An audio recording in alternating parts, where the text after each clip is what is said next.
Dans cette vidéo comment appliquer des dégradés parce que vous allez voir les dégradés c'est un peu spécial et aussi comment faire un effet de typo 3D style 3D isométrique.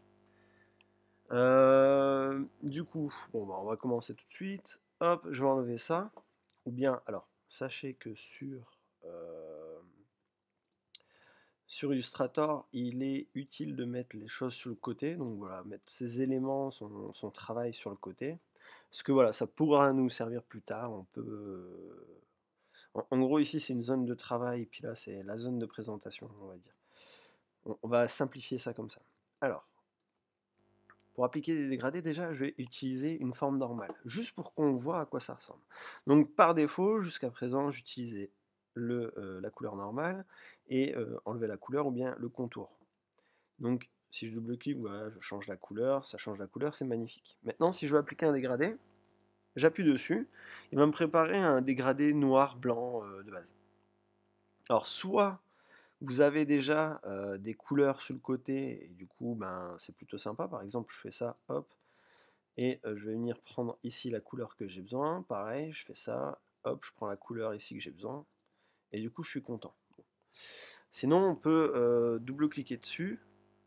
Alors, on a pu voir ça, il faut que je le montre après. On peut double-cliquer dessus et utiliser ici des couleurs, des palettes de couleurs. Donc ici, on est sur du RVB. Si vous avez cet affichage-là avec ça et que vous n'êtes pas à l'aise, vous pouvez très bien demander, donc là on était sur CMJN, pardon, du RVB, donc gérer les couleurs comme ça, ou bien TSL, donc teinte, saturation, luminosité, comme ça on choisit sa teinte, on augmente sa saturation, donc une couleur qui va être beaucoup plus colorée, si je peux me permettre, et sa luminosité derrière. Voilà. Donc là on est sur la même couleur et admettons ici, hop, voilà, je veux choisir cette couleur-là. Bon, c'est pas ouf. Maintenant ici, on peut gérer le dégradé qui est là. Alors moi je suis sur l'outil de dégradé, par défaut, vous le serez peut-être pas. Donc je vais prendre vraiment en compte ça. Ici, on peut gérer le débit qu'il va y avoir de couleur vers l'autre. Donc voilà, par exemple ici je suis au milieu. Là, je vais être plus axé vers là-bas, et puis ça va me laisser un petit peu de bleu. Maintenant, on peut rajouter une couleur. Si je me mets juste en dessous, hop, voilà, je rajoute une couleur. Et ici, ben, je vais rajouter, je sais pas, voilà, ça. Pourquoi pas. Hop, je vais me mettre plus ou moins centré, voilà, comme ça on a les choses qui sont plus ou moins centrées. Après, on peut régler encore une fois l'intensité, comme je l'ai dit. Donc ça, on a du coup un dégradé de type linéaire. Maintenant, on peut l'avoir en mode radial. Bon, voilà, c'est en fonction de ce que vous avez besoin. Et aussi, il y a le multiple. Alors, je sais plus comment il l'appelle. Voilà, dégradé de forme libre. Donc là, en fait, on va ajouter des points à des endroits qu'on peut augmenter la taille. Et ce point, ben, on va lui prendre une couleur. Et comme ça, on peut gérer plusieurs dégradés. Ça va faire un dégradé un peu spécial. Hop, je prends celui-là et puis là, je vais prendre un bleu. Et vous voyez, comme ça, on a un dégradé vraiment beaucoup plus complexe qui peut être intéressant. Alors, maintenant, je vais repartir sur un dégradé radial. Comment changer le dégradé? Ici, vous avez l'outil de dégradé. Hop, par défaut, on voit cette barre-là. On peut augmenter, diminuer la barre. On peut faire une rotation. Alors, là, comment... Alors, pourquoi il ne me le propose pas? Je ne sais pas. Voilà, il faut bien se mettre. On peut faire une rotation. Mais aussi, si vous voulez réinitialiser carrément, ben, vous faites un clic et glisser. Voilà. Puis là, après, pareil, vous pouvez jouer sur les écarts, qui est peut-être un peu plus visuel, un peu plus sympa, peut-être pour commencer. Donc voilà, c'était juste pour montrer. Hop. Donc maintenant, on va faire une typo un peu en 3D. Alors, par défaut, nous, on va toujours créer du texte. Et la plupart du temps, quand on crée du texte, ou bien quand ce n'est pas des formes directement, on va devoir vectoriser les objets pour pouvoir retravailler dessus. Du coup, là, je vais prendre mon texte. Je marquais ST pour Sylvia Terrade. Alors je vais choisir le texte que je veux, un truc qui peut être sympa. Non, c'est moche. C'est moche, c'est moche, c'est moche. Ouais, pourquoi pas. Futura, ça donne quoi? C'est moche. On va peut-être comme ça, allez. Alors, je ne vais pas tous les faire. Je vais vous montrer 2-3 trucs utiles dans les effets. Alors ici, on a notre texte. Donc là, on est en mode texte, hein. Vous voyez, ici, dans mon outil de sélection rapide, je peux le vectoriser. Si je le vectorise, il n'aura plus du tout le même aspect. Ça ne sera plus un texte. Ça sera des éléments bien à part. D'accord? Je reviens en arrière. Voilà. Donc là, j'ai encore mon forme de texte parce qu'on voit qu'il y a le petit trait ici. Je vais faire effet, je vais faire 3D, extrusion et biseautage. Donc extrusion, ça veut dire on va rajouter de la matière. Biseautage, ça veut dire on va donner une forme, si je dis pas de bêtises. Mes cours de 3D sont très loin, faut pas m'en vouloir. J'obtiens cette fenêtre. Je vais activer tout de suite l'aperçu. Alors, on va déconseiller d'utiliser du noir, parce que sinon on va pas très bien voir. Parce que l'important c'est de voir l'extrusion et le biseau. Ici, donc, alors vous aurez peut-être pas ça, il faudra faire plus d'options. En gros, ça va permettre de gérer d'où vient la lumière. Donc bon, voilà, ça nous permet d'avoir une gestion de lumière, mais pour nous, ça ne sera pas spécialement important, parce que derrière, on va s'amuser à retravailler. Et ici, on a notre cube, donc c'est notre cube qui va décliner dans quelle orientation il va se trouver. On peut prendre juste les arêtes, pour faire une rotation. On peut, alors il me semble, voilà, donc sélectionner les arêtes toujours. Et alors, il me semblait qu'on pouvait sélectionner les points, les vertex, mais non.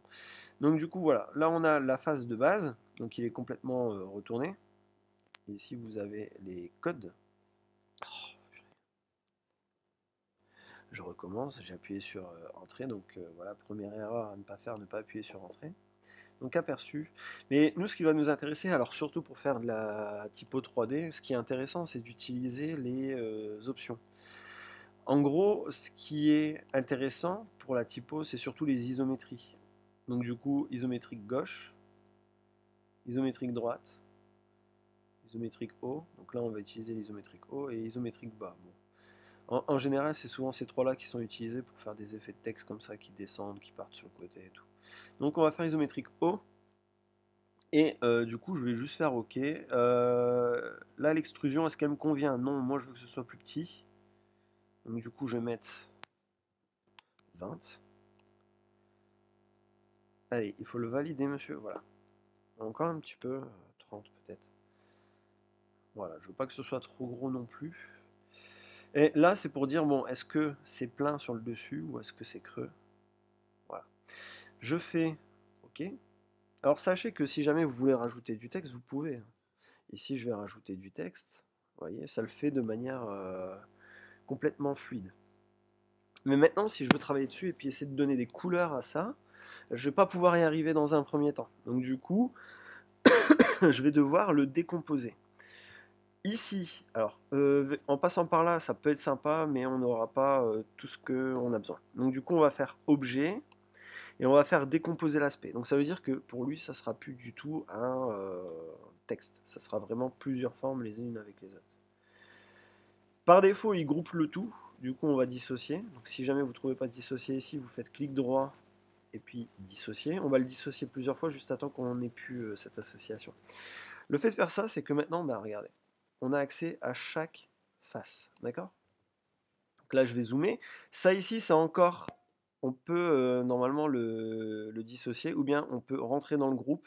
Donc là, je rentre dans le groupe, et je peux sélectionner chacune des parties. Ça va pas m'intéresser, je vais juste prendre ça. Je vois que ça fait bien la forme que j'ai besoin. Pathfinder, hop, je l'applique. Ici, pareil, je vais sélectionner mes deux. J'ai dit je vais sélectionner les deux, j'ai dit. Voilà, c'est mieux. Je groupe. Pareil ici, je groupe, je vois que ça a pris tout. Là, c'est bon. Là, je groupe. Et voilà. Donc maintenant, j'ai ma typo qui est bien mise. Je vais faire quelque chose tout de suite. C'est que je vais copier le haut de chaque face. Donc vraiment le haut. Je vais faire CTRL ou commande C et CTRL et commande F. Et je vais le monter. Donc ça va me servir après. Ce sera pour faire l'ombre par la suite. D'accord? Ce sera mon ombre appliqué sur le bas. Hop, je le mets sur le côté. Bien sûr, il faut que j'oublie un élément, comme d'hab. Maintenant, ce que je vais faire, c'est que je vais prendre les faces du haut, et puis je vais choisir une couleur. Bah, d'ailleurs, sur la face du haut, je vais choisir un dégradé. Pas celui-là, il est horrible. Ouais. Ouais, si ça va encore. C'est pas ouf, mais c'est pas moche non plus. Et là, je vais choisir des couleurs. Donc, je vais choisir une couleur un peu bleu foncé ici. Couleur ici un peu bleu un peu moins foncé. Je vous préviens, ça sera horrible, hein. Mais on s'en fiche. Parce qu'on est des fous, on est des dingues, on est des cochons d'Inde de toute façon. Ici, pareil, je vais prendre plus une teinte un peu dans le violet. Et du coup là, ce que je vais faire, c'est que je vais sélectionner ma face. Je vais appuyer sur I pour avoir la pipette. Et je vais sélectionner comme ça la couleur. Après, j'appuie sur commande ou contrôle. Je retombe sur la souris de sélection. Je relâche. Je sélectionne la couleur. Hop. Je sélectionne. Je prends la couleur. Je sélectionne. Je prends la couleur. Je sélectionne. Je prends la couleur. Là, pareil. Je sélectionne et je vois qu'il y a un petit élément furtif qui n'a pas voulu se sélectionner, donc pour ça que c'est important de regarder ce qu'on fait quand même.